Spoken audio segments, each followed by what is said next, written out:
Jangan lupa di-subscribe dan tekan tombol loncengnya ya. Assalamualaikum warahmatullahi wabarakatuh. Apa kabar anak-anak Cikgu sekalian? Semoga dalam keadaan sehat ya. Alhamdulillah hari ini Cikgu sudah mulai membaik, sudah mulai sehat. Yang minggu kemarin Cikgu tidak bisa melakukan pembelajaran karena dalam keadaan sakit. Hari ini insya Allah kembali sehat dan bisa melakukan pembelajaran seperti biasanya.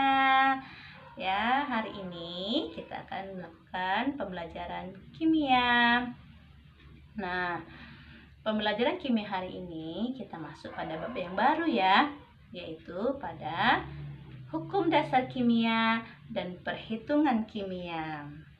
Nah, hukum dasar kimia setidaknya akan kita bahas ada 5. Yang pertama, hukum Lavoisier. Yang kedua, hukum Prost. Yang ketiga, hukum Dalton. Yang keempat, hukum Gay-Lussac. Dan yang kelima, hipotesis Avogadro. Jadi anak-anak Cikgu sekalian di rumah, jangan lupa sediakan 1 buku catatan, 1 buku latihan, dan buku paket Erlangga seperti biasanya, atau buku paket 3 serangkai. 2 buku ini yang akan nanti membantu anak-anak Cikgu di rumah sebagai bahan bacaannya ya. Lanjutkan pembelajaran kita. Oke? Dan persiapkan diri agar pembelajaran ini bisa mudah dicerna dan jangan lupa berdoa. Nah, kita akan bahas sekarang tentang hukum dasar kimia. Ada 5, setidaknya akan kita bahas ini. Yang pertama, hukum Lavoisier yang disebut juga dengan hukum kekekalan massa. Yang kedua, hukum Prost yang disebut juga dengan hukum perbandingan tetap. Yang ketiga, hukum Dalton atau disebut juga dengan hukum kelipatan perbandingan. Yang keempat, hukum Gay-Lussac yang disebut juga biasanya dengan hukum perbandingan volume. Yang kelima, hipotesis Avogadro. Nah, untuk kali ini Cikgu tidak panjang menjelaskan. Karena apa? Ini tugas kalian agar kalian bisa membaca dari 2 buku paket yang telah ada sama kalian. Dari bacaan, 1, dari bacaan itu kalian baca. Ini ada tugas baca.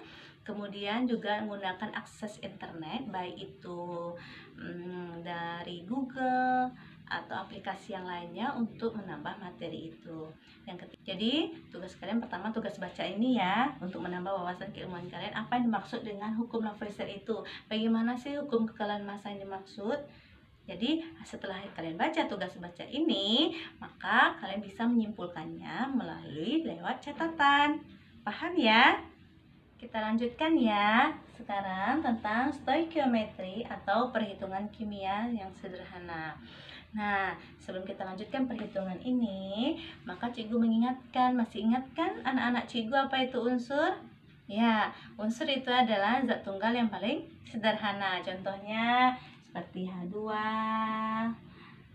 O2, kemudian S, dan seterusnya. Ini kan unsur, kan? H2, O2 gitu ya. Kemudian apa itu senyawa? Nah, senyawa itu adalah gabungan 2 unsur atau lebih ya. Contohnya H2O, H2SO4.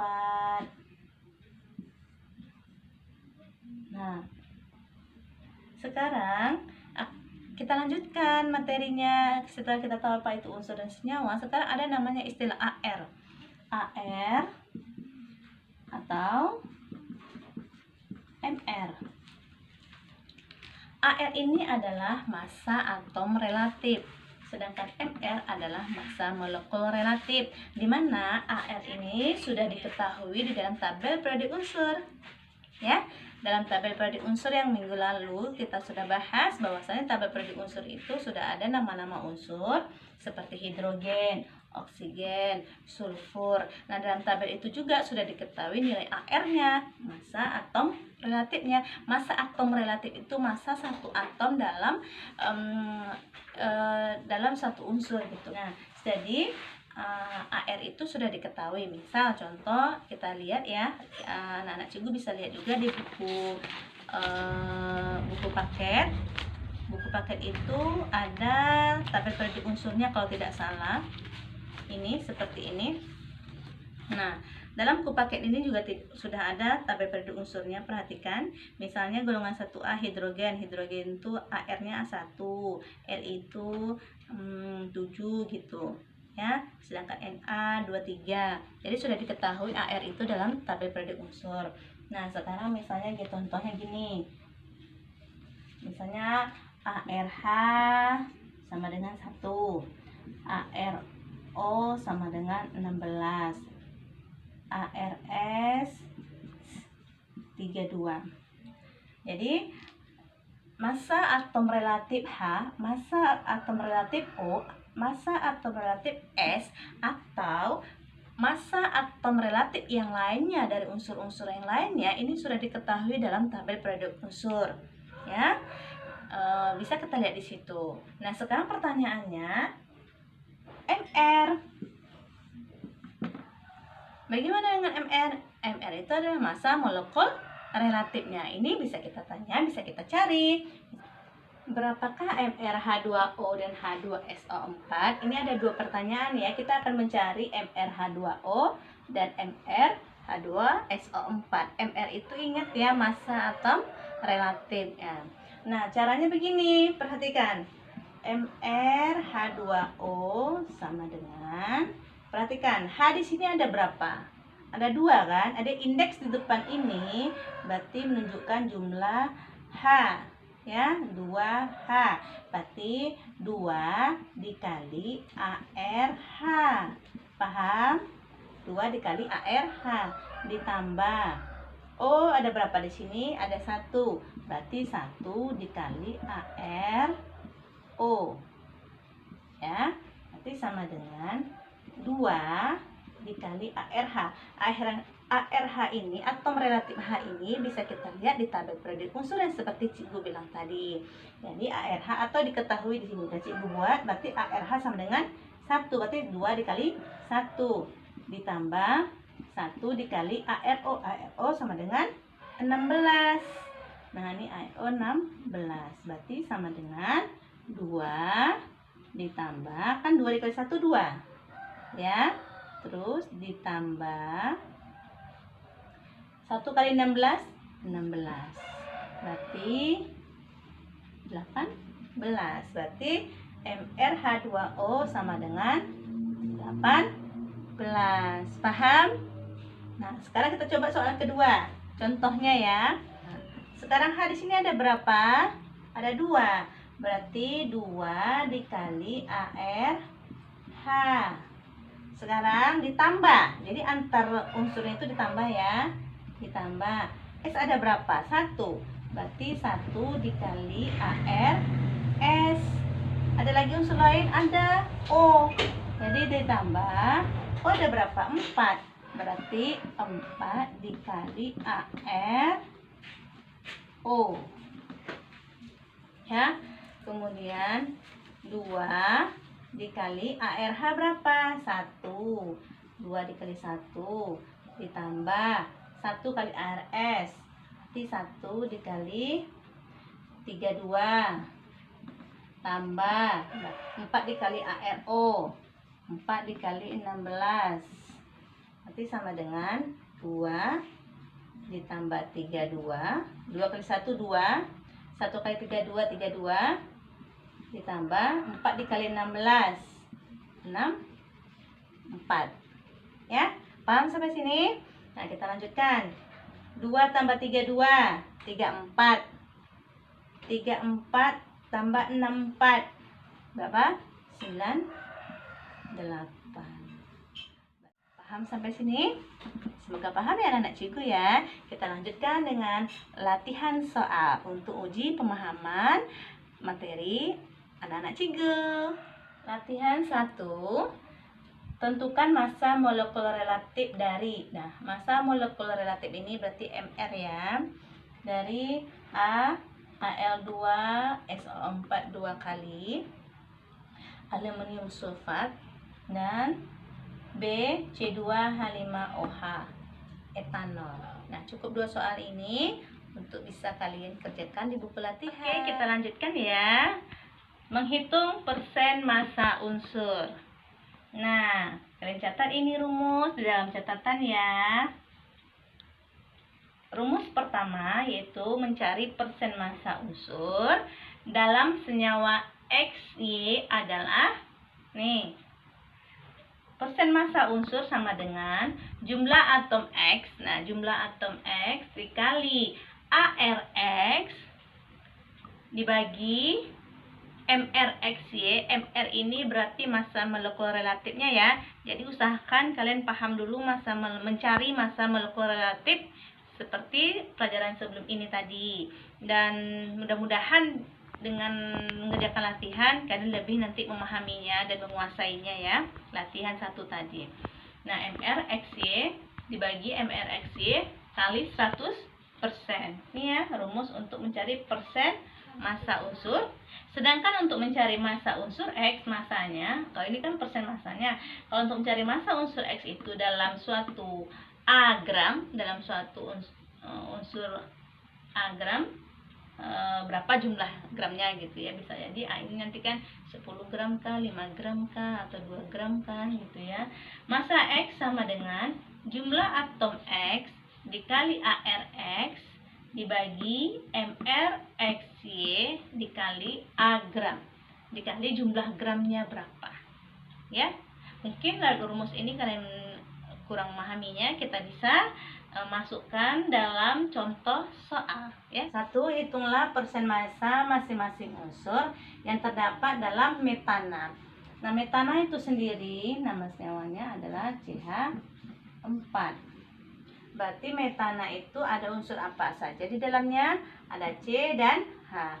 Berarti akan kita cari persen massa unsur C dalam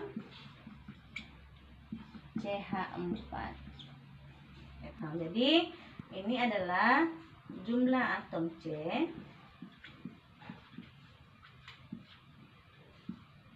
dikali ARC ini ya. Perhatikan ya. Kali ARC bagi MRCH4 kali 100%.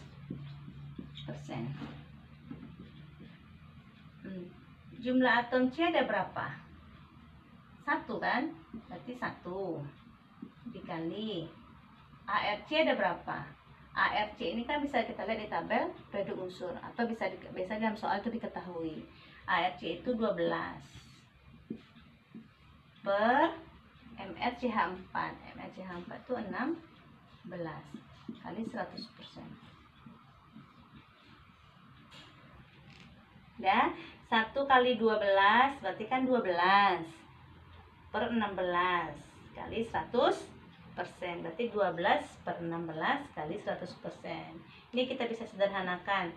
Sama-sama dibagi 4. 12 bagi 4, 3.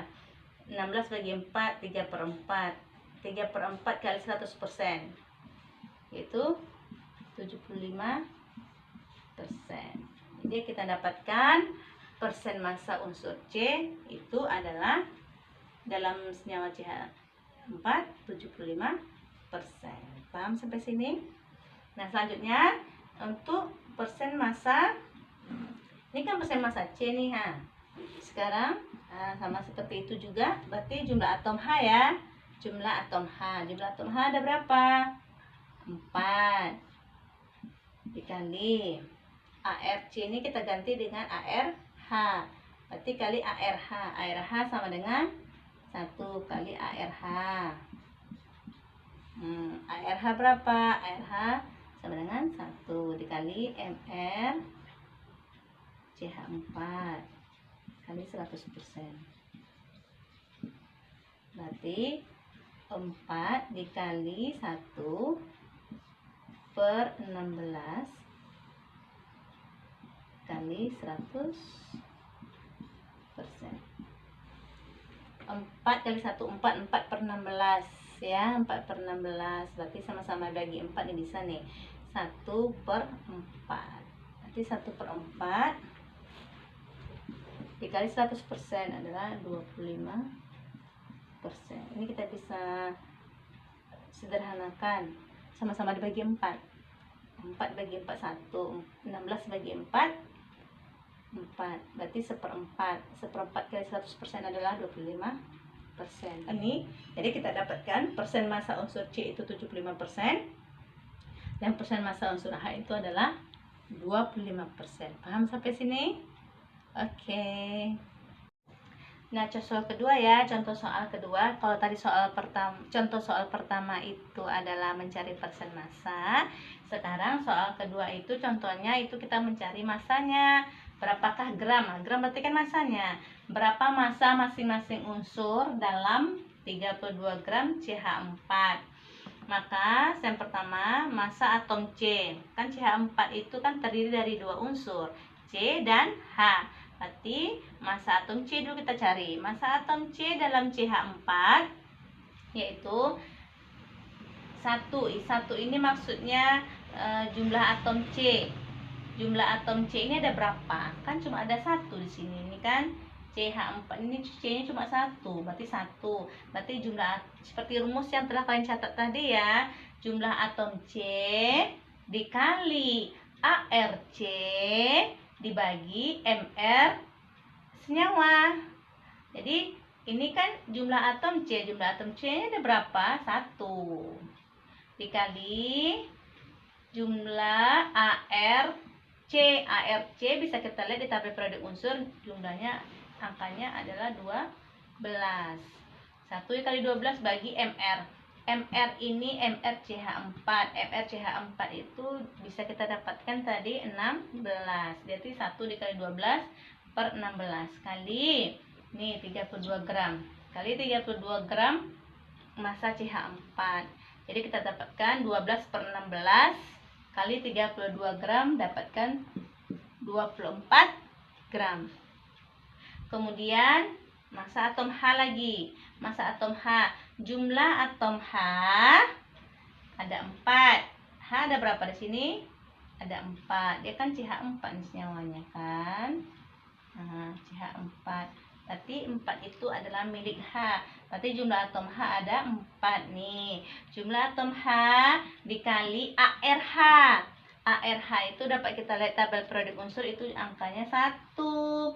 Jadi 4 dikali 1 per MrCH4. MrCH4 itu 16 per 16. 4 per 16 kali 32 dapat 8 gram.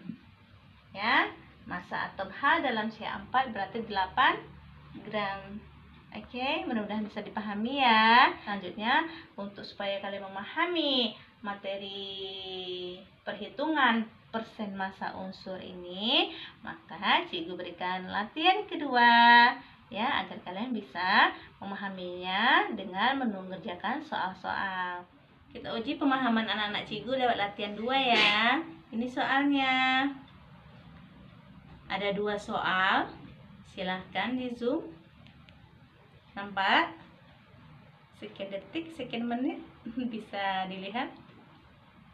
Dah? Itulah pembelajaran kimia hari ini. Semoga bisa bermanfaat dan bisa memahami dengan lebih baik ya anak-anak cikgu di rumah. Walaupun pembelajaran kita di rumah masing-masing tidak melalui tatapan muka langsung seperti mana biasanya di sekolah. Itu saja, semoga bermanfaat. Assalamualaikum warahmatullahi wabarakatuh.